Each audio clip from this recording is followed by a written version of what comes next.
Hello, everybody, and welcome to the Elseworlds Exchange. I'm Sal. And I'm Joel. So today we're going to be talking about some, I don't want to call it the worst comics of 2020, because I think that's an unfair assessment. It is, and I know we both kind of debated back and forth on this, on what it should be.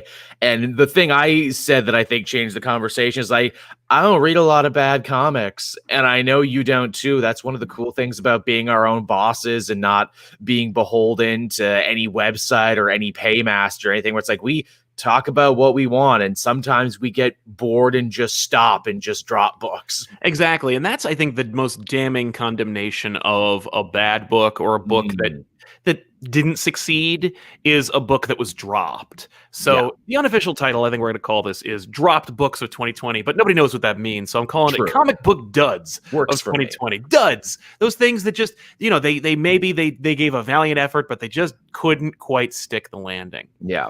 Or at the very least, they couldn't grip you to stay long enough to find out whether or not they stuck the landing at all. Absolutely. And I think that's probably the greatest sin of modern day comics, and that is being boring. Like, I've kept up with a lot of bad comics just because I'm like, oh my God, this is so bad. What are they going to do next? Tom King's Batman, Bendis Superman for the first little bit. I'm like, oh, I will keep up with this for like a year, just see where this goes, because this is just a nonstop train wreck, and it is glorious. Bendis Superman, I think, is a good place to start, because it was one of those things where they gave you a lot of opportunities to quit the book. Sure did. Rogelzar's Kryptonian. Okay. John is older. Rogelzar's introduced. Like, when Bendis was given the opportunity to do that kind of like preview in, I think it was Action Comics 1000. Yes, it was. Sets up the stage. This is what Bendis Superman's going to be like. I remember reading it and being like, oh, it's kind of fun. Introducing Rogelzar, I'm like, oh, that's really stupid looking. And they brought the trunks back in that story. That's what distracted me. Yes. And then they did the Man of Steel series. And that's one of the series that I read the whole thing of. I was like, I have to see where this goes. Man of Steel. But at the end of it, I'm like, thank you for this miniseries. I only bought, I think, 4 issues, because I think that was a 4-issue miniseries. And then I didn't buy another book by Bendis of Superman again. That's not technically true. I did buy like 1 or 2, because I heard things, you know, people were like, but dozens of issues down the road, people were like, you have to see this. And I'm like, well, I don't steal comics, so I must buy it. Yeah. I do. I read it. I'm like, I shouldn't have bought that. There was one, it was very recently, where they introduced yet another dumb named, overly complicated, visually speaking, villain. Oh, yeah. The thing that looks like Ghost Rider. It's got like the magic thing. The like cosmic Ghost Rider. Yes. So from the and here's the thing about Bendis Superman, because I think unequivocally it is a dud of 2020, and that is not necessarily saying like Bendis is a hack, the art was bad. It doesn't have all the trappings of a dud. It's more that, according to rumor and conjecture that I cannot confirm or deny, right, Bendis came in to a significant portion of money to do this title. Some might say the most money anyone actually gets paid in the industry to do a book. And were I in the position, editorially speaking, of DC, and I had the opportunity to snipe Bendis, I would take it. Because he's a name, and we know that names sell books. One of the few last names in comics that can sell something solely on their reputation and the goodwill of their previous work. Exactly. So I would do that too. Make that deal. Damn good deal. But when it turned out that that wasn't enough to bolster sales on Superman to the top 5. Yeah. That is a dud. Something should have changed. Similarly to his Young Justice run, which I think people have already mostly forgotten that he did. I read the first arc to find out, okay, how are you bringing Superboy back? Because that's been such a fractal spreadsheet nightmare of retcons and lack of care. How are you going to do it, Bendis? Oh, he was in Gem World. Okay. Okay. Fair enough, I guess. That's kind of a disappointing answer. All right, I guess I'm done now. I got my answer. I do not care what you're doing after this. And I never came back. Even when people were like, he turned Tim Drake into Drake. The brown costume is terrible, but he's Robin again. So everything is forgiven, I guess. Yeah. I read the first volume of Young Justice as well. I loved it. I was like, this is like New Avengers. I really enjoyed it. I had a great time reading it. My only issue was it didn't grip me. Like, no. I enjoyed reading it. And I read the first arc, and then I just stopped. And I think I picked up the next issue because I forgot about it. And a month later, I was like, wait a minute, picked up the next issue. I was so uninterested that I didn't pick it up. And once they answered the big question, it's like, okay, well, now I'm not interested anymore. Also, too, another book that really showcased that Bendis does not have his finger on the pulse of what was happening in the DC universe at the time, and these characters. Like, hey, Stephanie Brown goes to see her dad. Cluemaster's been dead since Batman Eternal, man. That's been like multiple years. You didn't look at that's a very easy thing to look into. Yeah, that's a Bendis thing, though. He's done that all throughout his Marvel run, where he'd have a character show up as a big reveal because he thought nobody used him for a while. Turns out the character had been dead forever. And it's like, oh, well, then he came back. Whatever. It doesn't change anything that I did. It happens. And listen, like, when you're Bendis, you get to do that. You have the opportunity to do that. You have the clout to do that. And sometimes that's actually more fun because you get to see a new take on that character, whereas most people were kind of like covetously being like, yo, don't use that character. They're dead. And it's like, why not? It's irrelevant. It also is stupid. It also gives other writers an opportunity to be like, okay, let me try and make sense of this then. Let me try and give a reason behind this because I know Brian won't. And that way I'm flexing my own creative muscles. Yeah. It does actually win you points in the fan community if you like no prize other writers without cutting out their feet or hurting yourself. Guys like Zub and Jerry Duggan are very, very good at that. That's true. So you got you got two Bendis books, Young Justice and Superman. I think pretty significant duds in 2020. Yeah, the other thing about ended too, right? And they're over. Like they're done. And I will say a couple of good things. One, like I said, first volume of Young Justice, I really enjoyed. And with Superman, I think Bendis's voice for Superman is good. I think he's not crying over stuff. Right. I think he understands Superman. I think he portrays him well. I think he almost is a little too precious with Superman because as a result, Superman is like the rigid, unflexing version of he's the only character in the book that doesn't change, grow or do anything that is like flamboyant or inappropriate or I don't know, dangerous, some people would say. But that way, literally everyone in the entire supporting cast is fair game, including Lois. And for Lois, I was like, pass. Lois got put through the ringer in that series. And it hits me too. It wasn't just Bendis Superman, it was Action Comics too. And I actually liked Action Comics more because we got to see Clark the journalist, and that book was at its best when he was like really trying to knuckle up and solve this invisible mafia thing and do it the only way he can. And there was a great bit where he was working with people who were afraid to come forward and everything. He's like, don't worry, I know a guy who can help you. And he's talking about Superman. I'm like, see, that's good. That should have been the book. It should have just been a journalist book. Yes, exactly. I should mention, by the way, before we get too deep into this topic, that this show is sponsored by viewers like you. If you're watching the show live, you can support the show by using Super Chats and ask a question or comment. We'll read it here on the show, and it's part of the show forever, and the proceeds go towards allowing this institution to continue to exist. I like Somber Shadow, who says, what's up, guys? Love watching you guys all the time. Currently at work, so I have to leave at some point. That's fair, but we'll see you on the repeat. But thank you very much for watching, Sombra. Tiffany's one of Tiffany's favorite Overwatch characters in recent times. Nice. Blue Baba says, hey guys, always laugh when Sal reads my name. God, me too, man. Ethan Ainsworth, shekels for all. Thank you very much. Good use of the word shekels. I love that word. I use it a lot. I use it less now because every time I do use it, people go, what are you talking about? I've been watching since 2015. Now that Bendis is done with Big Blue. Where would you point him? I'd take a Titans book from him. Yeah, well, we basically got a Titans book with Young Justice from Bendis. Yeah. I am genuinely interested to see his Justice League. Same, because I think creatively, boy, does that book need a shot in the arm. And I'm like, cool, thank you for switching up the cast. It needed it. Yep. It's been the AAA characters for way too long. And this is where Bendis plays. This is where his strengths are. Let me really get into the mind of Black Adam. Let me get into the mind of Hawkwoman and all these other characters. And I'm not just saying that because Green Arrow and Black Canary are on the team, but boy, that helps. I think Blue Beetle and Booster Gold are also going to be on it, which allows for all the humor to exist. And that sounds exciting. If he knew Avengers, the Justice League, I'm all in because that's my Avengers. But yeah, man, that's where I'd put him. So thank you, Ethan.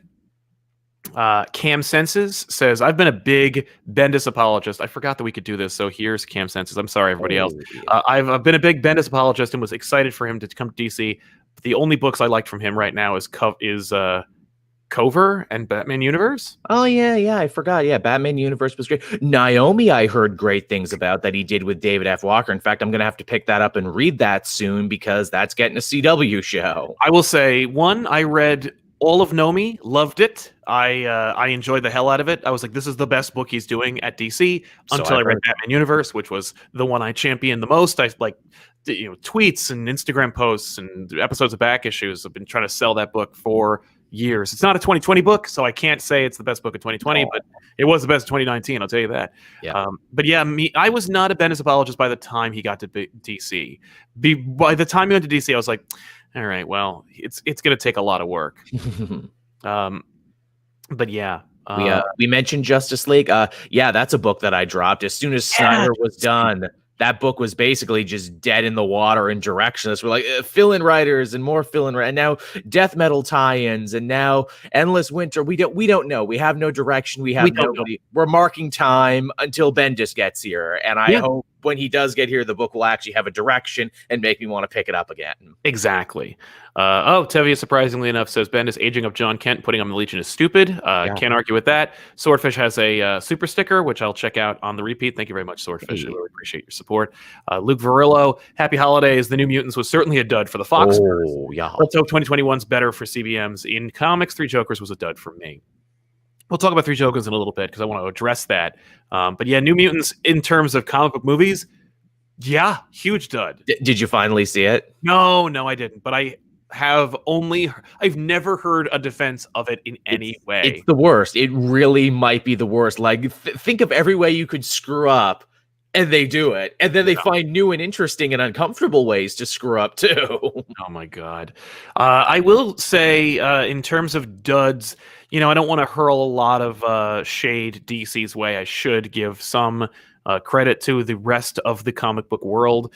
For that matter, there is a 3-issue miniseries that Marvel deigned to release called Force Works 2020. Oh, from Rosenberg? Mm-hmm. It was so boring and so uninteresting. And I have to say, like, a valiant effort was made. Like, they genuinely were like, I think Rosenberg had an idea. I think he had a plan. It was a 3-issue miniseries, not a big commitment. No.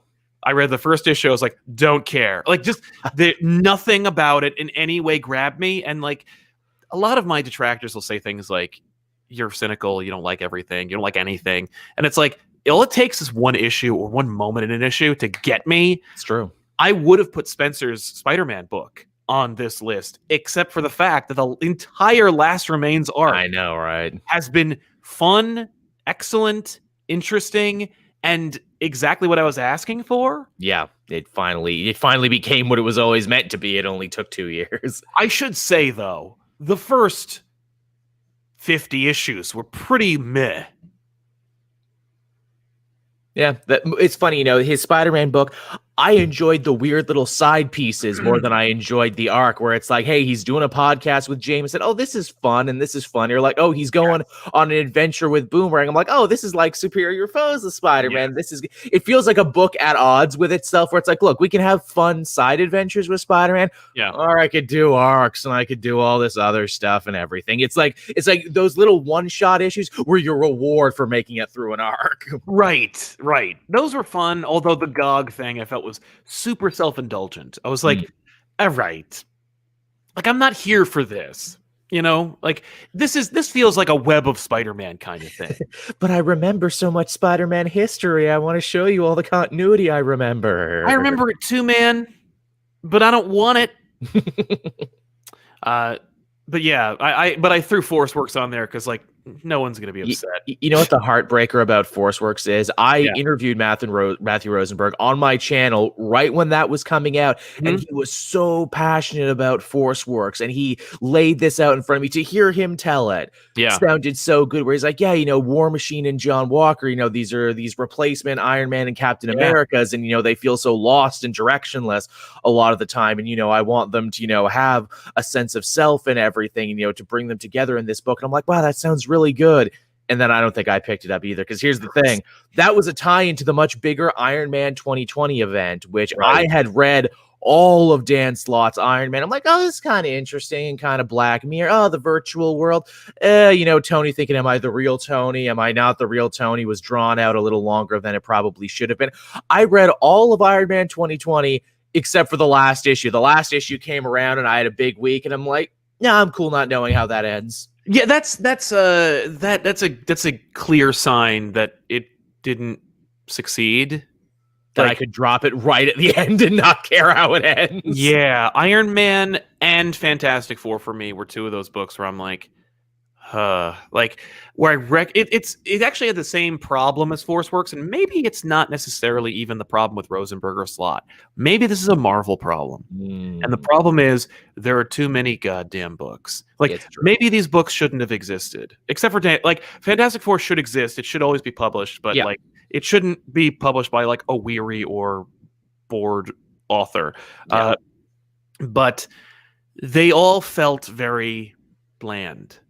If that makes any sense. Like, despite the status quo shifts, like, we aged up Valeria and Franklin. We made, who is Tony Stark? Is he even real? Does he like, we changed the whole nature of reality. Like, look, it's Westworld and shit. Like, but at the same time, what is there? Like, what's the gem? What's the kernel of the story that makes me want to read more? And at the end of the day, neither of those books kept me for an entire arc. It's true. I read multiple issues of those runs, and at no point did I find my footing. And again, that's another series where like I liked the side stuff more. I liked Joe Costa and her rocky relationship with Robot Man. I'm like, can this just be the book? Can this just be like a robot romantic comedy? I'd read this. See, for me, I'm like, what is this? I was like, I get it, like, but this is a secret Machine Man book, not an Iron Man book. Oh, sorry, yeah, Machine Man, not Robot Man. Robot Man is Doom Patrol. That's right. I didn't even mean to correct you. I literally just like I instinctively said the character's name. I'm glad you did, though, or I'd feel like a dumbass later. Listen, you're talking to the guy who referred to Firestorm as Fire Lord in one episode of back issues for like the entire episode. By the way, I just wanted to point out that Adam in the Super Chats says, happy holidays. My gift to you for providing endless hours of entertainment. Thank you. Thank you, Adam. What an incredibly generous offering. Thank you so much. I love your icon. Same, I was about to say. 8-bit Boba. 8-bit Fett. That's really good. I love it, Adam. Thank you so much, man. Lawrence Perry, any predictions for future duds? Even though I don't want that Joker solo, I'm a newer reader. I don't want that Joker book either. I think it will be canceled sooner than they expect. See, I do want that Joker book because it's Tynion being like, hey, you know all that stuff you liked in that Punchline book, you know, right. Bluebird and all the stuff from my detective run? Yeah, they wouldn't let me write that on its own, but if I couched it in a Joker book, yeah, they're going to let me print that. So trust me, if you like all my weird side stuff that never got proper continuation, you're going to want to read this. So I'm like, okay, Jay, I see what you're doing. All right, I'm on board with this. And hey, the fact that it is a Joker book means issue 1's going to probably do good numbers on my channel. So thank you again. I will say, as far as future duds go, I think that the next run after X-Men will probably not land the way they want. Because how could it? Well, I mean, like it could because it sets the stage and allows for like a hungry, like look at when Al Ewing finally jumped onto the X train with Sword, and what a wrong entry that was. And indeed, but it's Al Ewing. It's like but there aren't. I haven't loved everything I've read by Al Ewing, but I recognize he's a great author who knows how to write. Oh yeah. It's just that sometimes the things he writes aren't for me or don't connect with me. But when like you have the right, it's like, this is very dry science fiction. Right. But if I get it, like if you know who to put on that book, X-Men could just be a slam dunk after slam dunk after slam dunk. Yeah. I don't trust Marvel enough not to fuck it up. I think it's going to be, I think once Hickman is done with X-Men, they're going to do a big, okay, returning to the status quo. We're back in the mansion. We're back in Westchester. We're back to the core 5 you remember, just the way it was. And people are going to be like, oh, well, this isn't nearly as exciting compared to crazy sex islands and everything else we had before. This feels very milquetoast. Yes. Which Marvel will be very happy to release. Oh yeah, no doubt. But yeah, man, Ruben Gonzalez, a big dud for me was Metal, since it's basically 50 issues now. I do want to check out Endless Winter. Great to see you guys. Endless Winter's, thank you very much, Ruben, and I do appreciate it, man. Endless Winter is an interesting thing because I liked it, like the first issue, but I haven't read the next 9.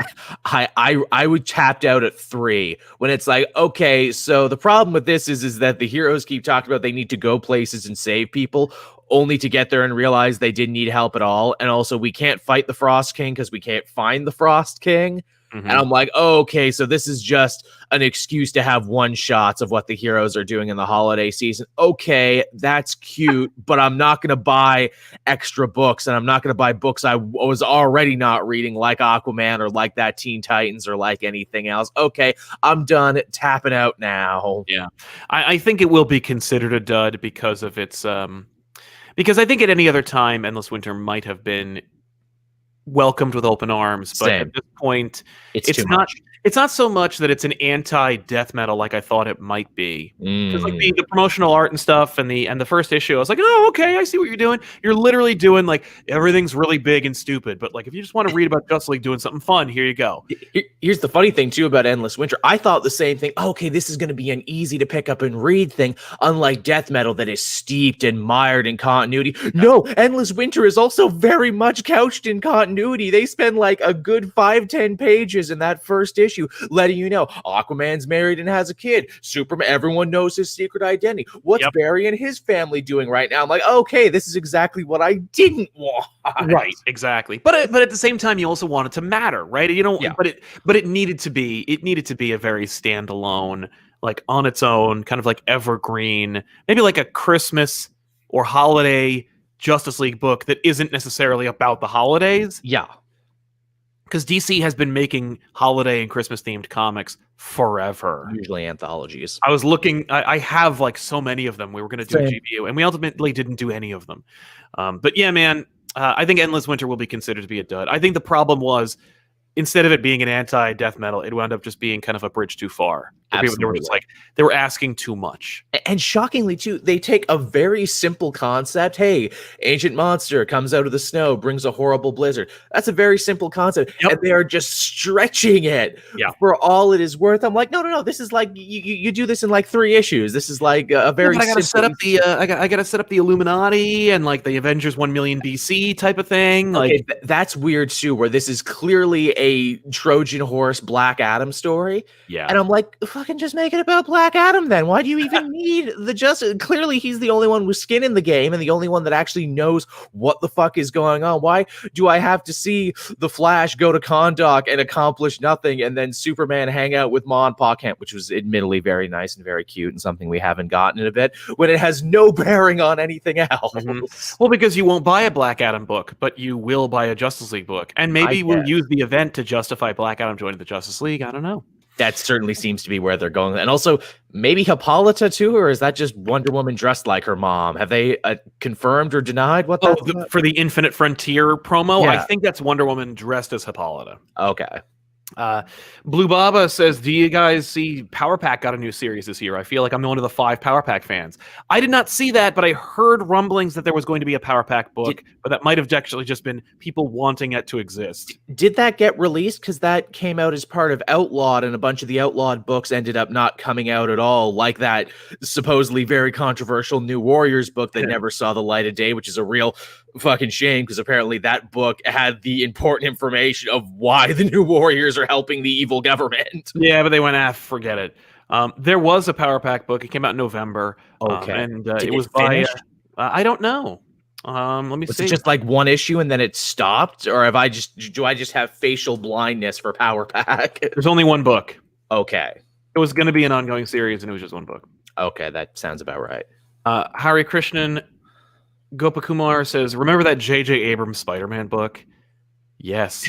I remember avoiding it. Yeah, I read the first 3 issues and was like, why did I read 3 of these? I should have only read the first one and trusted my senses. It's terrible. Don't buy it. I don't remember if it came out in 2020. I think...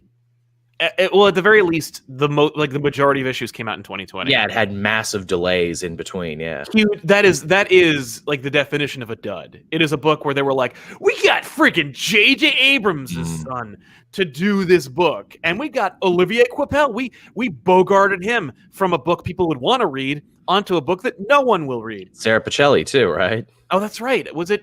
Yeah, Coipel did the cover of the first issue. Pacelli did the interiors. Yeah. What a waste of Pacelli. Yeah. Just some guy with a mustache. Do you guys think Batman holds Joe's hand has the potential to be an iconic Bat mythos moment, like Bat through the window, Jason's death, and Bane breaks the bat? I like it. I love it, and I hope it is. I genuinely think that based upon people's current conversation, no one remembers Three Jokers. It's already kind of retreating from people's collective subconscious, which is a shame, because I think by the end they actually do something rather interesting and tell a story about grief and forgiveness and moving on. Yet, hilariously, the 3 Jokers for which the story is named actually play a shockingly small part in the story. Yeah, they're practically irrelevant. And at the end of the day, the book kind of like chides you for caring.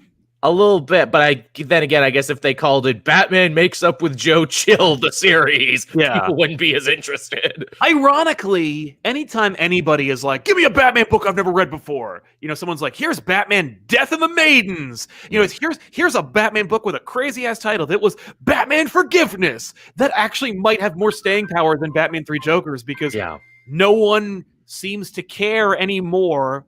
And that... 3 Jokers is a complicated nut we need to crack. Sure. I don't know how I want to do it right now. So instead, I'm going to put a pin in it and say, that's a whole conversation. Thank you, John. Thanks for another year of entertainment. Happy holidays to the team. And Joel, thank you very much, John. Thank you very much for your support. Yeah, that was a good point about the Spider-Man J.J. Abrams book. I should talk about the Avengers run by Jason Aaron. I dropped it this year, and I was a big defender of it and a big torch carrier for so long. But then we hit that Moon Knight thing. I'm like, man, what a cool first issue. Still going, huh? Still going on? Okay. Feels like you can't get much bigger than this. Moon Knight, Khonshu, the Devil. Okay, boy, this is getting kind of exhausting now. What's next after this? Oh, everyone gets the Phoenix Force. I'm tapping out. I'm tapping. Yeah. I can't. I read the first issue, first arc. I was like, they beat the Celestials. Get out of here. And I was justified in my decision to drop that book. I remember you saying that, and I'm like, nah, Sal, you could always go bigger. That's what's great about the Avengers. Bigger, better. And then again, by the time we get to the Moon Knight story, okay, I'm so tired, Jason. Please let me sleep, Jason. I can't keep doing this. Literally, every time that another issue would come out, I'd get calls from industry professionals who were like, Can Moon Knight do that?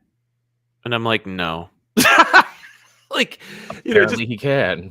Just people being like, are you reading this Avengers book? Because I'm kind of baffled. And I'm like, no, I'm not reading it. He's crazy. He can do whatever he wants. And again, that first issue, literally, if that was the one shot, if it was Moon Knight beats up the Marvel Universe, whoa, what a great first issue. Yep. But then it's a big story and it has to keep going, though. Yeah. It's just one of those things where bigger isn't always better. You really, you know what it is? It's just New 52 Justice League Volume 1 all over. Where it's the team is formed and they got to fight the biggest, baddest guy they'll ever fight. And it's like, dude, you can't have them fight Mirror Master in the next story arc. Like you gotta build to that kind of stuff. You can't just be like, because it only pays short-term dividends, right? Because you're just like, whoa, and then it's like, but if you want to get him to keep reading it, you can't keep having the big thing be whoa. It's true, and timing. Oh yeah, timing. Timing is another issue too, because again, all of this was happening the same time Empire was going on, and the same time all this other stuff. I'm like, this feels like an event in an Avengers book, and normally that would be cool, and I would say good job. But like, so Earth is under siege by plant aliens, and also Moon Knight has taken over the Earth and changed everything, and just like I don't have enough gas in my tank. No, I think that creatively Avengers was a dud. I think that critically it's split, but for me, I'm calling it a dud. One of the biggest duds for me of 2020. It's the antithesis of what I want to read about in the Avengers. And I was so excited when Jason Aaron came on that book too. And again, there's glimmers of an interesting idea where it's like, okay, so the Avengers BC and they're fighting Mephisto because the devil is the original supervillain and he tries to tempt them all. And this is part of like a multi-layered chess plan to like destroy the Avengers in the past so he can destroy them in the future. And I'm like, okay, maybe that should be the story, though. Like, literally Avengers versus Satan. I can dig on that, but it's buried under all this other stuff. The thing is, like, it's... How do you beat... First of all, Mephisto's not the devil. Like, they keep treating him like it, but he's not. Secondly, you can't have them fight the ultimate evil. Like, unless you make it personal. Like, you can't... Doctor Doom, Doctor Strange, Triumph and Torment. It's technically Doctor Strange, Doctor Doom versus the devil, but it's not, because they can't beat Mephisto. They have to win morally. Like, it has to be a moral victory. It has to be like some kind of smaller, more relatable victory. Right. You can't punch the devil. You can't punch a celestial. You know, it's just like it was too much. Oh shit! I just remember too. Coulson came back in that book too, and Mephisto brought him back. And I don't think they've answered the question of how or why or for what purpose. No, but they did bring back the Squadron Supreme, which should have been a big deal. And I don't remember anyone caring. No, and I loved the concept where it's like, okay, so the Squadron is back.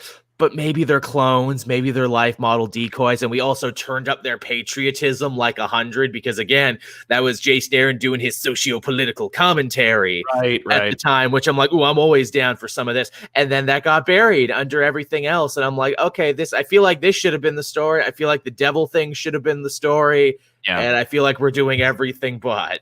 Yeah. Nicholas Heasters, I would love to see you boys talk football and how terrible the Jets are some more. Literally, it's just I'm from Jersey. The Jets have never won anything in my entire lifetime. It's just a joke, and on the East Coast, it's always a joke. Like the Jets are a joke, and their merch is always on sale. No Aod, happy holidays, Sal and Joel. I think we can all agree that the biggest dud of 2020 was the cancellations. R.I.P. Morbius, the Living Vampire. Yeah, oh my god, didn't that last like one issue? I remember you and I talking about this. Like, doesn't Morbius come out this week? Oh well, that's dead in the water because the movie's not coming out now. Every time I look up Morbius from 2020, I pull up the Marvel thing, and it has. I think it has like six or 8 issues. Now, here we go. It lasted 5 issues and then was canceled. But there are covers on Marvel's website for issues 6, 7, and 8. That feels impossible. Right? That must have sold negative. People must have brought that book back. That would not surprise me. But good point. Not to mention all of the Empire tie-in cancellations that took place. It got axed and just never got to come out. KT8, as bad as Teen Titans was, I did enjoy the ending of the annual that spelled out that Bruce failed to notice his son's trauma until it was too late. I did hear that was apparently the one bright spot in Glass's entire thing. If you read one issue, read the annual.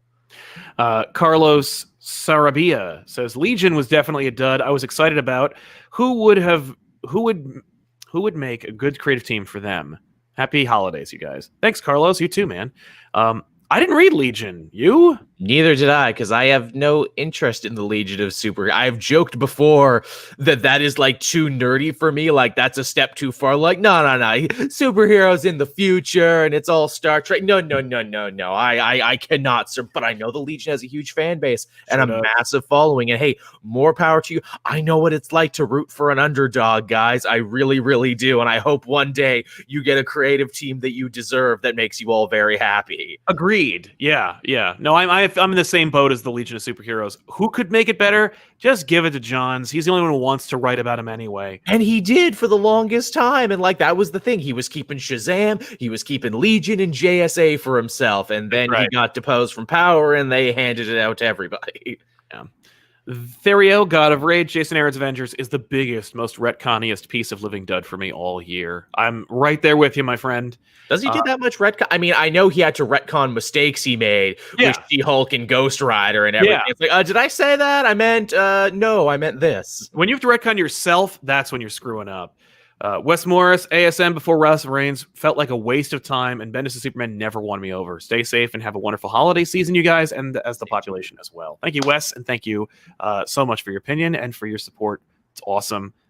Yeah, man, I was same boat. I was like, I like what you're doing, kinda, but I can't say I'm excited about anything you've done. And then Last Rites, I'm like, oh, this is cool.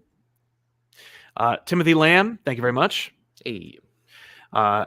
London Westley, Joker War. Acknowledged the repetitive nature of a lot of major Batman events and says that things need to change, only for it to then play out exact same story beats without any real changes to Bruce or his world. London, thank you for your support, and thank you for bringing us to Joker War. I also believe Joker War was a big fat dud this year. See, I kind of disagree, actually. Again, I appreciated the lampshade hanging in it for the Joker to be like, no. See, people just people say they want new and interesting things, but really they just want the same stories over and over again. And I'm going to give it to him. I think Tynion in the little moment, in the broad strokes, yes, if you look at Joker War in the broadest strokes, we have seen it 100 times before. It is repetitive. But I think what Tynion works in that story and really works for his Batman run in general is those little moments that he finds to make things different. Like the fact in that story, the Joker was very nice and very cordial to strangers, which we've never seen before. And I'm like, oh, that's an interesting take on him. He's like, well, yeah, of course I'm nice and cordial and arguably sane when talking to these people because they're never going to fucking see me again. Right. And I'm like, that's an interesting take. The stuff with Punchline that would eventually become that great Punchline one-shot. The stuff with Harley. This is the most I've been interested in a Harley in forever, the way Tynion wrote her. She was basically the secondary hero in that and was very important in the big finale. Harley's status quo has been a long time coming, and Tynion is really good at cleaning house, setting up character status, and doing those little moments like you mentioned, and I completely agree with you wholeheartedly on all of those points. I feel like at the end of the day, Joker War felt hastily put together as far as it being an event, a story arc. It doesn't. Every Batman story at some point should also like reflect Bruce in some way. I didn't really feel, despite the fact that you get a lot of Bruce action and you get a lot of like introspection, it felt very surface level. Bruce is sad. Alfred's gone. He feels like he needs to make a better Batman, but makes no effort to do so. I didn't feel the epic nature that the book desperately wanted me to think was happening. And that we got to put the family back together. We got to do it right now because we got to set the stage for the next set of stories. Right. I will say, though, that series did, because I had a little list here of books I covered that I very much didn't enjoy. And Joker War did have probably two of the very worst tie-ins and two books that I genuinely hated. It's funny. These were the only two tie-ins that actually got their own separate book and weren't part of the big tie-in collection that they put together that actually had some pretty solid stories in it. It was the Batwoman tie-in and the Killer Croc tie-in from Detective Comics. Those were huge stinkers because they completely went against the story that Tynion was trying to tell, where it's like, yeah, Batman, no money, no gear, no family, has to work on his own. And in both those stories, he has money and gadgets, and Gotham acts like there isn't a massive Joker War happening anyway. And I'm just like, wow, so these were completely useless. Yeah. Similarly, that Batgirl book, when they just changed Barbara Gordon's status quo, and then no one did it. No one was like on board. She's like, it doesn't work, and I'm back to being Oracle, and everyone's like, no. Mm-mm. Yeah, well, I mean, she became Oracle again in Joker War, and she just is, and they look to be building up to a Batgirl team. But again, none of that really matters because the Batgirl solo book is done. Yes. So what happens to you in other books doesn't matter now because you're just fucking cast adrift now. Boom. We don't care. Taylor Petchter, I have to say, sadly, that Tom Taylor's Hellblazer book was a dud for me. I only read the first issue and it was enough. It's coming out alongside Spurrier. It really did no favors. The funny thing is, for me, it was a good idea, I think, to put it out around the same time because it illustrated two very different but still equally valid takes on Constantine's character. I agree with you. I think that unfortunately, Spurrier's Hellblazer book illustrates that there isn't enough of an audience to sell Constantine by himself. Aww. The Taylor Black Label book illustrates that you can do multiple versions of the character, and they're all equally valid. Right. But Tiffany was reading that book as well, and she, by issue 2, was like, okay, like she appreciates what's going on. She's like, I feel it, but like it doesn't feel as authentic as the Hellblazer title. I also read issue 1 because I'm a big Taylor fan and I'm going to check out anything he does. Yeah. And I'm like, oh, this is fun. But then I didn't come back for it. And the numbers weren't there on the channel. Like you're saying, there's maybe not enough audience for Constantine or Hellblazer on its own. So I'm like, okay, this is a bad channel investment for me, unfortunately. Right. So I guess I'll stop now. And if I'm not reading it for work, I'm not going to track it down to read it on my own. No, I read The Question. I think that started in 2019. Oh yeah. Question was a great book. I don't hear anything about it. I'm sad to report. I think maybe The Question was a dud. I read issue 1 and I'm like, oh, this is fun and interesting, and then never came back to it because it got drowned under all these other things. I did enjoy that they weren't afraid to make The Question to an asshole. Right. Yeah, works. He should be, and he is, to where he's like literally browbeating a bunch of prostitutes he saved from a human trafficking ring. And I'm like, yeah, there's the card-carrying objectivist right there. Right. Meow Nan, Grifter, and Midnight are both coming back with appearances in Future State and Batman books. Hope for Gen 13, or don't hold my breath. I wouldn't. But here's the thing. Maybe Grifter is a testing ground to see, like, is there room for Wildstorm? I mean, we really pushed Wildstorm 3 different times in our hugest reboot, but maybe it'll work now. I think Gen 13, I've said this out loud amongst my team before to much ire and sidelong glances, but I believe there is room for Gen 13. I think Gen 13 could succeed if given the proper opportunity. And people keep throwing like, well, Gail Simone wrote Gen 13. That didn't sell. I'm like, I don't really think Gail Simone's the best thing in the world. And I don't think Gail Simone really did a great job with Gen 13. But doesn't mean I don't like her writing. It doesn't mean I don't like her. It's just like, I wouldn't point to Gail Simone's effort as the end all be all. Well, if she can't do it, then no one can for Gen 13. For a team of teenagers, like, I think Bendis would do a great job with Gen 13. Yeah. I'm always positive if you want to do anything with Gen 13, stick them on the Legion of Superheroes and make it about them. Like, I don't know. What's Jewel Wilson doing these days? Right? She only wrote the most popular modern teen character of this era, and then they never asked her to do it again. Yeah, weird. Josh Burke, it's Hippolyta and Justice League, Wonder Woman's in Valhalla with the new run. Is that confirmed, or is that just what you think? Oh, yeah, that's what you read somewhere. Yeah, because the first cover we saw of Wonder Woman, she's all Vikinged up for some reason. Yes, exactly. I don't know. Which is actually pretty fucking interesting, because it's like, yeah, Wonder Woman is so couched in Greek mythology. What if she got to go visit other mythologies and got to do some shit there with other gods? Right? She has before, to lack of acclaim. I guess so. I was just say, just go full Assassin's Creed with Wonder Woman and just have her visit all the other gods and see what they're doing now. That'd be fine. Kevin Myers, Batman on Monday. I got to save the multiverse from evil me. Tuesday, I got to stop Two-Face. I'm sorry for sounding reductionist, but it's all too much. It is too much. It's way too much. There's too much Batman. We mentioned Constantine too, which again brings up Justice League Dark. Another book I dropped this year, and I loved it so much when it started. It was the best team book at DC for a little bit, and the best of the Justice League books.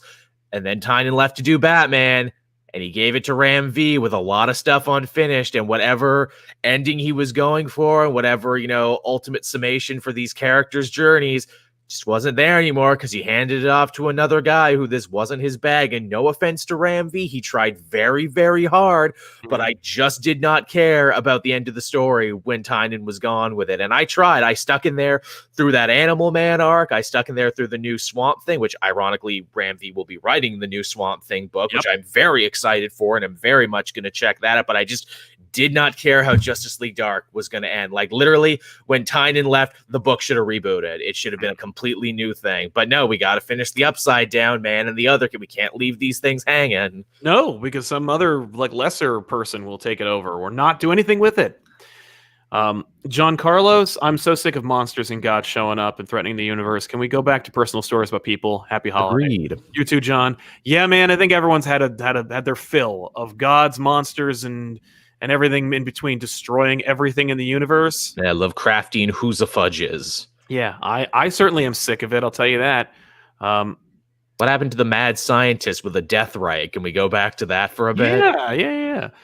Jonathan Cho, happy holidays. Prefer Three Jokers over Joker War. Me too, man. Man, the real problem with those things, I think both would have actually been much better received if they didn't fucking come out right next to each other at the same time. Like, seriously, just move it by a couple months and let either story stand on their own, and I think they would have been much better received. Agreed. It's just a failure in the publisher to know when to schedule their books. It's like, come on, you already pushed Joker War or Three Jokers back. How long? You can't push it back even another month. Yeah. No AO'd. Morbius lasted 5 issues, I'll have you know. We got that. And loved it. Also, the Moon Knight fan. It was awesome seeing Moon Knight kicking the Avengers Collective butt. Then Mark fights Khonshu again. Up yours, Aaron. Yeah, it was fun for a bit. And again, too, I'm going to guess Jason Aaron probably didn't read all the other Moon Knight runs that came before, because I know a lot had happened with Moon Knight between all those other runs that he had. Yeah. Aaron A., I love Three Jokers. Beautiful story about trauma. Yeah. Can't argue with that. Yeah. Rob K. dropped all the Endless X books because I was tired of guessing what plots mattered. Call me when we get back to the ascension of post-humanity. At the end of the day, the comics that matter the most are the ones you enjoy. Exactly. And that's what I like about this era. Right? I'd stop looking for books that matter. Yeah. You know who it doesn't matter to? The people that are publishing them. So, what you think matters might not matter to the writer.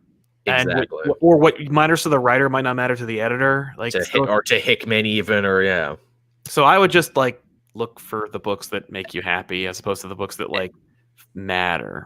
X-Men is a buffet now. It's the best X buffet there's ever been. Do you like the X-Force and the morally ambiguous spy stuff? Read that. Do you like the weird, dark as fuck comedy of Hellions? Well, you can read that. Do you like sword and sorcery? Well, read Excalibur. Literally, there is a book for everyone. And also, too, I mentioned before about how Avengers and Justice League Dark completely lost me because I'm like, this isn't what I come to team books for. You better believe all those X-Men books are what I come to team books for, and there's one for every taste. Yes, that's true.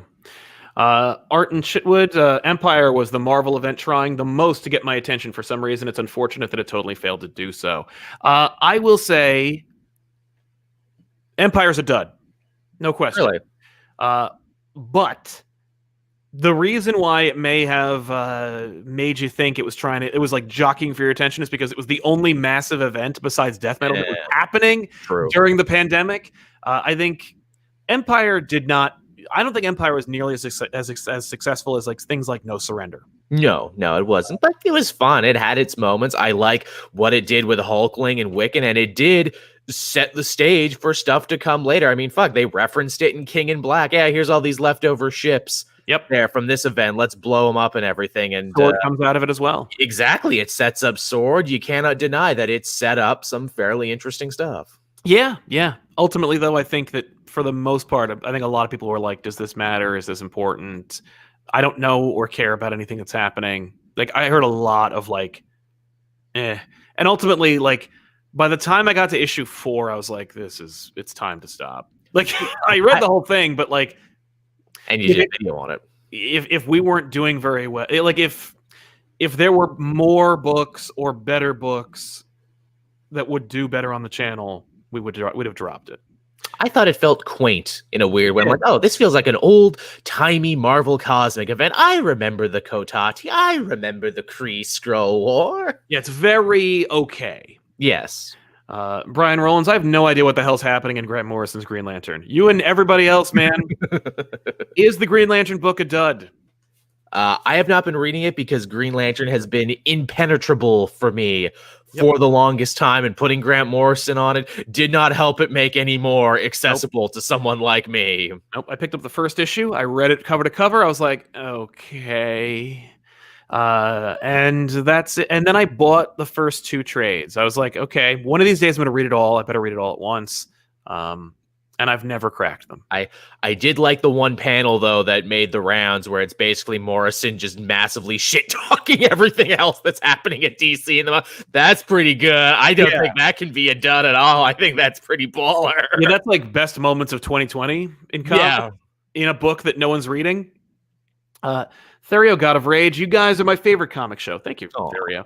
Aaron Retcons, Origin of Life on Earth, as well as the Origin of the Eternals. Avengers BC is honestly just one enormous retcon. The Origin of Mjolnir, again. Yeah, no, he does a lot of retcons, especially in his Avengers run. He's constantly retconning. I can dig on the Avengers BC retcons because it's like, well, yeah, obviously there would have to be a first Black Panther and a first Iron Fist and all this other stuff. We might as well tell those stories. If it was funny when I introduced the Avengers 10 million to or 1 million to the team. They were like, "How come Phoenix is hot? Is she a person?" And they're like, and I'm like, "Yeah, she's a human that has a host." Humans didn't look like that a million years ago. Like, is she an ape person that was like? Did they evolve her?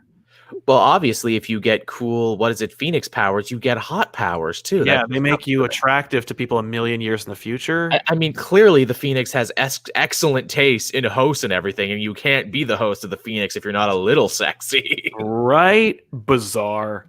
I mean, it's no bizarre than anything. Than cosmic firebird forces invading your body because you're a psychic, and that's why, it's all silly, but eventually, if you stack silly on top of silly on top of silly, you get death metal. Yes. Tevye Smolka, Ten of Swords was a dud for me and really did nothing. Well, there's no accounting for taste. I mean, it did lots of things, but sure, why not? Sure, man. There are other YouTubers you can watch that agree with your opinions. Yes. But yeah, man, let's jump into the biggest ones.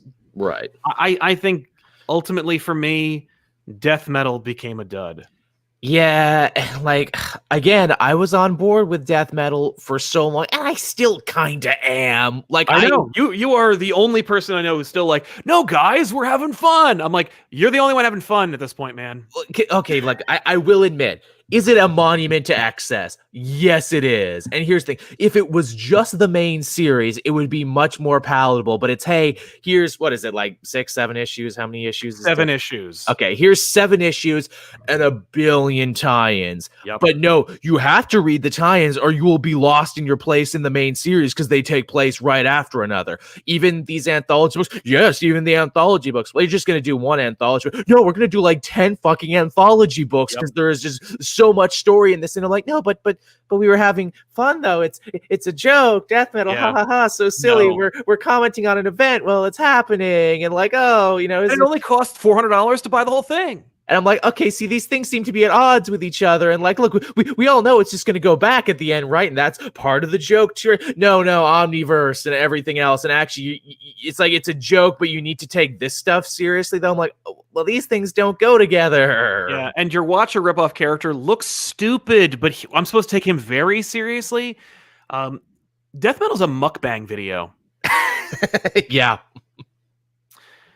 That's what it is. It's at odds with itself. That's the thing. I almost wish I could edit it and be like, okay, death metal, just the funny parts. just the ha-ha parts, because literally that's what it is. It's a comedy. It's Snyder trying his hand at the only thing he hasn't done before. Let's make a joke. Let us parody crises while we're having a crisis, and let's literally have fucking Barbatos come in and complain and say, you know, the reason that these keep happening is because people keep losing faith in heroes, which means we're losing faith in writers, and the reason we keep doing crises is because we're all fucking creatively bankrupt. Well, we do a big creatively bankrupt story. See, it's funny. Yeah, but that's not funny. It's just tell good stories. Don't bilk me for all I'm worth telling this big dumb thing, this big bloated thing that means nothing. But Wonder Woman cut through continuity with Chainsaw. Yeah. Wonder Woman ripped off the ending to Witching Hour, according to Tiffany. Oh, really? Is that a witching? Yeah, I see. I didn't read the end of Witching Hour either. Give her all the powers, make her big, and punch the bad guy. That's like, she turns solid. She becomes solid gold Homer, is what she becomes. 14 karat gold. Mikey Jesus, Death Metal and Empire sold equally in my comic shop, and both made me cynical. That's funny. I mean, like, yeah, if I were in the comic shop and those were my two options, I'd be like deeply pissed. I'd be like, I'm done. Like, I might quit comics. There was also 2 months of no comics, so I think people were really happy to come back and get to read something. I know I was. Also, too, as we talk about Death Metal, we're multiple issues in now, and there's been like one side story with Lobo that actually explained what Death Metal was. Oh, I didn't read that one. Yes, if you want to know what Death Metal is and why it's important, you got to read the Lobo tie-in, everyone. Yeah, that's where they stuck the importance of metal. Also, it was very clear that Green Arrow's box from Justice League was supposed to have Death Metal in it, but everyone forgot. Yeah, well, they didn't remind you. Jimmy Jonathan Lee, hey guys, hope you're doing fine. Anyway, for Joel, do you like Ahmed's run on Ms. Marvel? Because to be honest, I did not like it. I had a lot of issues. I'm like 4 issues behind on it. I do plan to finish it because 18 it ends. It's not as good as his Miles. It's not as exciting. I do not like that they made the parents forget that she was Miss Marvel. That was a hard pill to swallow. He did invent some new villains, though, that I actually do enjoy, and she actually has a rogues gallery now, where before she didn't. But yeah, it's no G. Willow Wilson run, and this late in, I can say it. It's just... that first run was just fucking lightning in a bottle, and it's going to be hard to recatch. They're going to do her again because she's getting the TV show and everything, and we're going to get a new number one. Yeah. I hope we get someone fun and interesting. And here's the thing, too.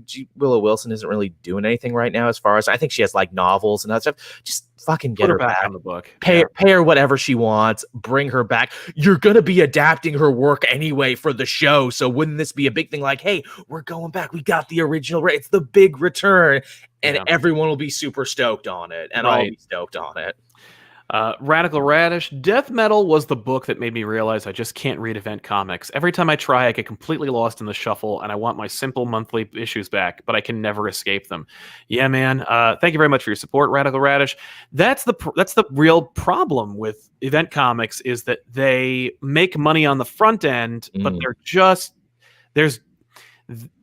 the money is too green and the desperation is too high and the desire is too strong to like stop or mitigate it. So like it's never like an arc. It's always an event. Yeah, true. Therio, God of Rage. Don't forget the continued character assassinations of Odin. Hey man, you like what you like, Joel. All that matters that's all that matters in comics. Oh yeah, people are really mad at how Aaron writes Odin for some reason. Like, he's not strong enough. You should be more powerful than this. Or like, he's too much of a dick. I'm like, no, he's always been a dick though, guys. Like, literally, his whole thing was, I'm going to send my stupid son to Earth and teach him a very convoluted lesson. Literally, that's all in his character. Yeah. No, I don't really care about Odin enough to worry about his character. Yeah. I don't know why the book's not fucking called Odin. It's called Thor. Yeah. I don't give a shit about Odin as a side character. Yeah. Meow Nian, what's that expression again? A taxi cab without a driver? After all this, can DC finally get some sort of focus? Yeah, George, you got to attribute it. George Perez. Marvel's a tank. DC's a taxi cab with no driver.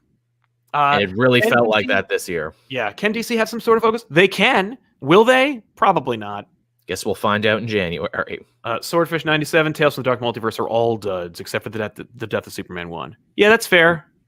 I liked a lot of the original ones. This second set of Dark Multiverse stories have been considerably weaker. Oh yeah. No, they are like, it's like they greenlit them because they were a pitch. Like 100%. Like they were done making them after the first volume, and then they were like, oh, that sold well, let's get another volume. And they were like, who has a pitch for Dark Multiverse? Literally. Like, the only people who wrote them were the only people who pitched them. And creatively, too, it's like, okay, so you're not even really interested in telling interesting what-if takes on these stories. You're really using the stories as jumping-off points now to tell completely different stories. Yes, that's right. Which that kind of annoys the shit of me. Like that Hush one, I'm like, this is just a pitch you had in your back pocket, isn't it? Because this has like literally nothing to do with Hush, except for the fact that it stars Tommy Elliott. Yep. That Flashpoint one was really bad too, where it's like, Flashpoint shouldn't have been a dark multiverse because it was already dark as it was. Yeah. I picked it up because I was like, there's no way. Like, it's already the darkest. And it was, and it just continued to be dumb. I don't like Reverse Flash's red pants. That annoys me. They were horrible. It was a weird decision. That grinds my gears. Jimmy Jonathan Lee, I also disliked Outlawed. Marvel should stop Hero versus Hero Registration Act storylines. The crossover was a poor man's Young Justice Season 3. I think that ultimately it came at the wrong... I mean, like, they didn't believe in it, and the way they executed it, I ultimately think was not strong enough. Like they didn't push it the way that they would push any book starring not those characters. It was hurt the most by the pandemic because it should be so much farther along than it is right now, and we're still going. Yes, it is. It's because it's done in Spider-Man. It's done in Ms. Marvel, but the main Champions book is still dealing with it because it's only like 3 issues in and everything. Right. But it had a cool moment in the end there where Cyclops came back and saved them all. Also, too, I think that Outlawed is much better than Civil War 2 because, again, the heroes aren't fighting each other. They're not. They're fighting the New Warriors because fuck the New Warriors and no one likes them and they're stupid and they're good to make villains out of. And also, too, the villain is just a spineless politician who is trying to, climb the political ladder by getting tough on something. And another thing, too, that actually works about Outlaws, and I will, sing this to my dying day, there is a real great subtle bit of irony that goes through all the titles where it's like, ooh, Miles is stopping a mugging. Oh, no, wait, here comes the agents of Cradle and tanks and gunships and everything. And the idea being, if they spent all the money and manpower on stopping young heroes, in stopping muggings, I wouldn't need to be a young hero. But hey, that's the fucking government for you, isn't it? That's fair. That's a good point. And it's in every one of the books that Eval Ewing and Saladin Ahmed and everything did. I'm like, see, this is good. This is good, subtle social commentary. I like this. Never do the characters stop and say that. They just let you see it. Right. Garrett Kinsley agrees with you. My hope is Eve Ewing will be given Ms. Marvel. I loved it every time I see her write for Kamala. That's a pretty good pitch, actually. And that seems more than likely. It's probably less expensive, too. Probably, too, yeah. So, ultimately, my question to you is, was Three Jokers a dud? I really liked the ending, but I will say that it is not taking up a lot of page real estate in my head, and I think for a lot of people, because it got built up for so long and got delayed so often. It's the cyberpunk of comics, where it's like your expectations were way too sky high for anything to possibly deliver, which also saying that it may have had problems in and of itself. Yeah. Well, except that cyberpunk is loaded with bugs and can't be played by certain systems, whereas Three Jokers is just a story which is subjective in and of itself. True enough. So, yes, the Three Jokers, the question, I guess, isn't even necessarily was it a dud, but more, could it ever have succeeded? I mean, it feels like everything was put in its way. Too many delays, too high expectations. The weird relationship that DC seems to have with Jeff Johns now, where it's almost openly hostile and antagonistic. Totally. Three Jokers in any other... it sold great. Oh, yeah. And at any other time, and at any other time, it would have been a huge success in terms of critical reception and acceptance. I think ultimately Three Jokers isn't so much a dud as much as it didn't live up to the hype. Yeah. Which is an unfair thing to throw at it as well, because at the end of the day, could it ever have? That's the problem with hype. That's the problem with expectations. Yeah, I think But at the end of the day, even now that it has had the breathing room to exist and be something you can read on its own in a vacuum, no one's talking about it. Yeah, it had very little, cultural staying power, because we're already moving on to the next thing. Yeah, month to month, everyone's moved on, but will it be considered like a seminal Batman book, or will it be just some dud? And ultimately, I think that's for time to decide. It is for time to decide, and I don't mind weighing in on something that like will happen in the future. I feel like Three Jokers by nature won't be a Killing Joke. It won't even be a Batman ego, because it is too steeped in continuity, yet also not impactful on the status quo. So like, it's not a great standalone Batman story, nor is it an impactful story that changes Batman. Right. You know, like people consider A Death in the Family to be an iconic Batman story. Right. When really it was just, I think it's 3 chapters. It's very short. Yeah. It's just 3 books in the regular ongoing story of Batman. And like on one end, Jason Todd's alive. On the other, he's not. And that impact changes the status quo for Batman and changes Batman as a comic book irrevocably. It removes Jason Todd, makes him into a villain, creates a new Robin, has this great status quo for Batman and Nightwing again. Like, a lot of things are impacted by that. And without Tim, you don't get Stephanie and Cassie and No Man's Land and everything. Like, Batman doesn't progress in that direction without this thing that happens. With Three Jokers, that doesn't have the impact. And also, maybe it was supposed to be in continuity, but now it's not. But maybe it is. The fact that they can't make up their mind about whether or not it's in continuity or it matters or not is also probably, I'm sure, maddening. I'm sure you got it to all the people who brought up, but the Mobius chair, but all this other stuff. Yeah, those are in there. Those are window dressing. Yeah, and I'm like, guys, that was like 5 years ago, man. You still harping on the Mobius chair, man? Why you gotta bring up old stuff? Yeah, I mean, it's literally a thing that set up the damn book, but at the same time, I don't think that those are the problems that people like. Agreed. Those are the superficial problems that readers month to month have with the book, where they're like, it doesn't have the Mobius chair. What is he? If he asked about Joe Chill and he knew who Joker was, then why wouldn't he know? Like, why would he ask? And it's like, those aren't the questions. Yeah. Which could be what's his name? What's John just trying to say in the first place? I don't know. I think ultimately what's frustrating is like Earth 1 Batman will be more impactful and will be more relevant to people than Three Jokers. Yeah. Dan V900, my biggest dud is Death Metal as the culmination of what I consider a terrible Justice League run by Snyder. He tried so hard to be Grant Morrison when ironically Morrison's JLA run was back to basics. Not good. Yeah, man, it's funny how Morrison was just like, I just want to tell a couple of stories about these characters. They just ended up being like epic and relevant and enduring with a lot of readers. Like, it really resonated. That's the problem, man. Just stay in your wheelhouse. Break out when you want to, when you're excited, but don't try to emulate another author. It definitely felt like this is probably going to be my last story at DC before I go do indie creator stuff and everything. So I gotta get it all out. I gotta get it all out on the page, because I might never get a chance to do this. That's what it feels like. That's true. That's fair. Rusky says the only good New Warrior appearances in Zdarsky Spider-Man where the barista is a new warrior. That's funny. Where they should be. That's right.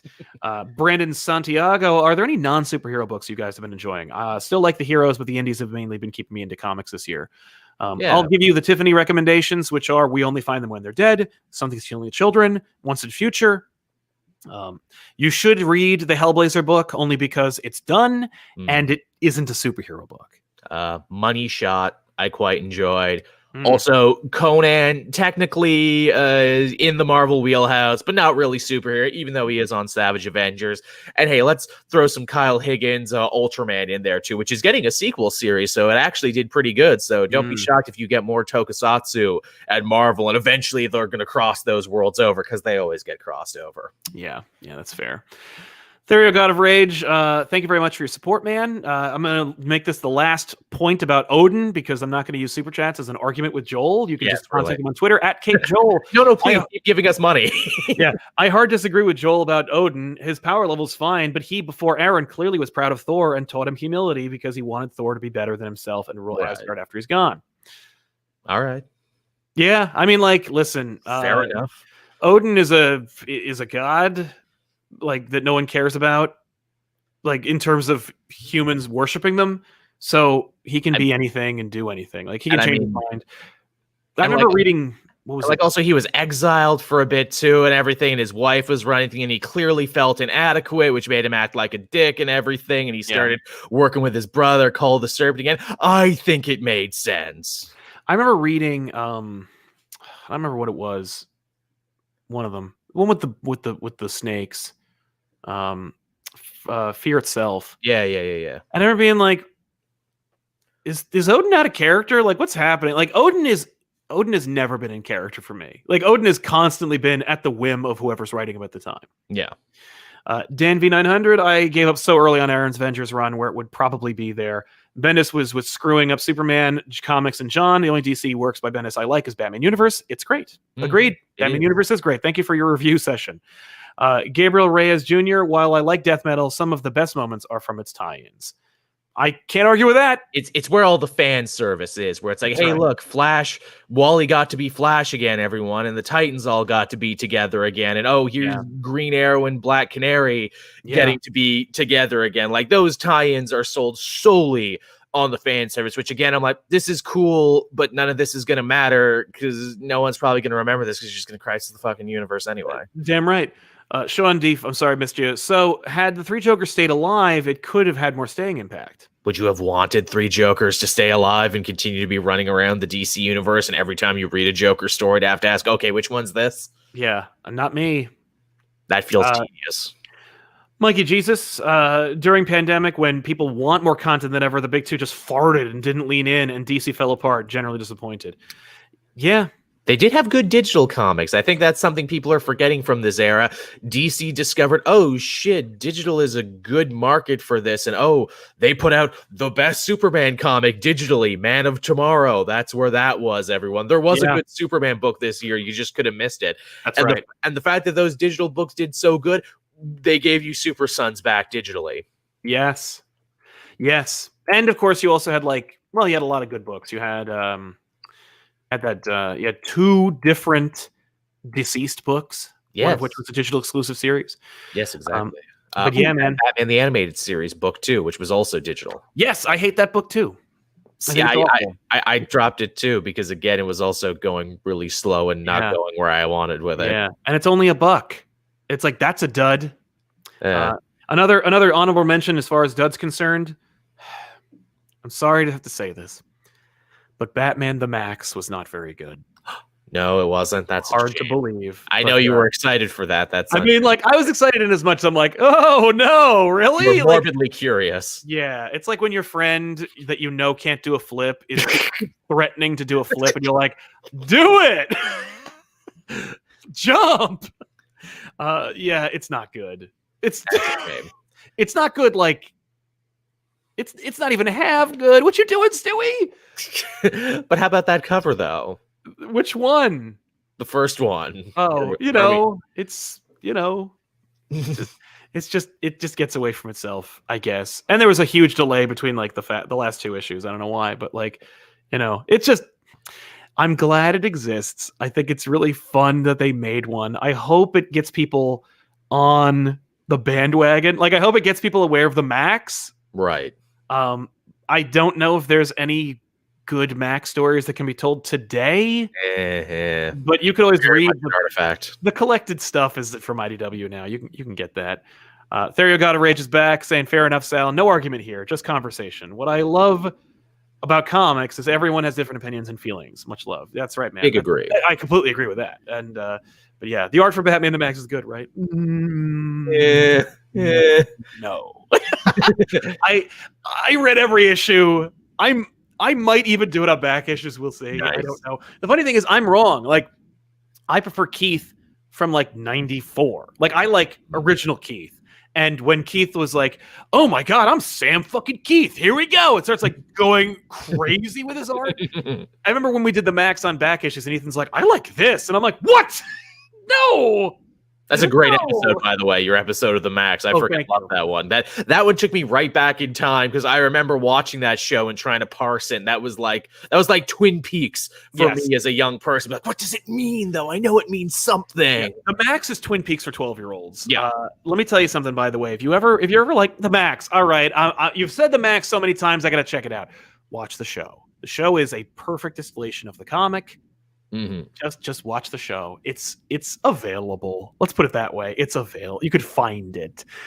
They're 15-minute episodes. I think there's like 8 of them or something. Like it's the voice acting is fantastic. The animation is just perfect recreations of it's just the comic panels moving. Wonderfully moody. Yeah. I love it. It is something I'll just throw on once in a while. But like, it's literally reading the first 8 to 10 issues of the comic, basically. And it ends. Shocking that doesn't happen more. Yeah, and the show ends unlike the comic ends, I think, terribly, and the show ends pretty well. So I check that out.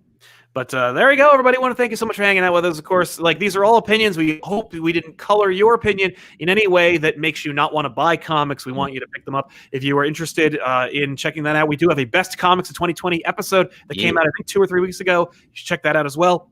We want to thank you so much for hanging out with us, and we'll see you guys next time with a whole new episode of Elseworlds Exchange. If we don't see you, happy holidays to you, and have an amazing new year. I think... I'm as I get older, I put less emphasis on like the new year being like cathartically different from what it was. Yeah. Like let's use it as an opportunity. Let's not put expectations on 2021, but rather let's use 2021. Let's manipulate 2021 into being a year of opportunity for all of us. Rebuilding. By the way, John Soto in the chat, I just wanted to give a quick shout out to you because your dad left you a Maxx statue. That's awesome. You have a cool relic. You had a really cool dad. Congratulations, man. I'm really happy to hear that. But we'll see you guys next time. Thanks a lot. And Joel and I are going to keep talking over on patreon.com/ComicPOP if you want to keep it going. Don't want to miss it. But we'll start that in about 5 or so minutes.